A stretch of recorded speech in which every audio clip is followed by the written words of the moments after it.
дар доираи тадбирҳои ободонию созандагӣ бо дастгирии раиси шаҳри Душанбе муҳтарам Рустами Эмомалӣ дар ноҳияҳои водии Рашт майдончаҳои варзишӣ бунёд карда мешаванд. Айни замон корҳои сохтмонӣ дар чунин як иншооти варзишӣ дар ноҳияи Рашт аз рӯи нақша идома дошта, дар арафаи ҷашни рӯзи ваҳдати миллӣ ба истифода дода мешавад. гузориши Идигули Маҳмуд аз ноҳияи Рашт. соли равон бо дастгирии раиси шаҳри Душанбе президенти Федератсияи футболи Тоҷикистон Рустами Эмомалӣ дар ноҳияи Рашт сохтмони майдончаи варзишӣ оғоз гардид.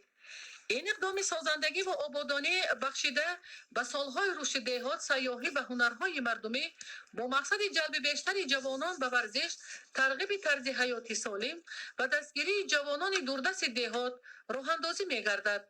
من از نام خود و از نام تمام جوانان ناحیه رشت می‌نداری خود را برای شهر دوشنبه محترم رستم امامی می‌رسانم، چون که برای جوانان شرایط‌های فراهم می‌آورند و جوانان از بیهوده‌گردی و ورزش مشغول می‌شوند.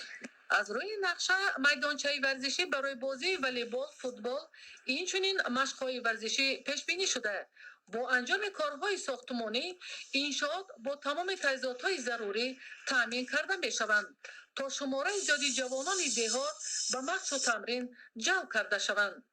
از اقدام رئیس شهر دوشنبه شماره زیادی صاحبکاران ناحیه رشت روح الهام گرفته در روند کارهای آبادانی به بنیاد میدانچه و تالارهای ورزشی شروع کردند. زیرا در ناحیه رشت شماره جوانان 42,000 نفر را تشکیل نموده. تا این دوره آنها به چنین انشاءات ورزشی و دیگر شرایط‌های زمانوی نیاز داشتند. استقبال جشن 30 سالگی استقبالات دولتی جمهوری ترکستان در ناحیه رشت زیاده از 20 انشاءات ورزشی، اینچنین از 7 تالار ورزشی کارهای ساختمانی ادامه دارند که مرحله به مرحله بخشیده به 30 سالگی استقبالات دولتی جمهوری ترکستان ساخته به استفاده داده می‌شوند. با استفاده دادن 20 انشاءات ورزشی در قلمرو جماعت‌های شهرک و دهات ناحیه رشت می‌تواند در ترغیب حیاتی سالم و تربیت جوانان به ورزش نقش ارزنده گذارد. ایدیگل محمود، دادرجان میرزازاده، برای برنامه اخبار از ناحیه رشت.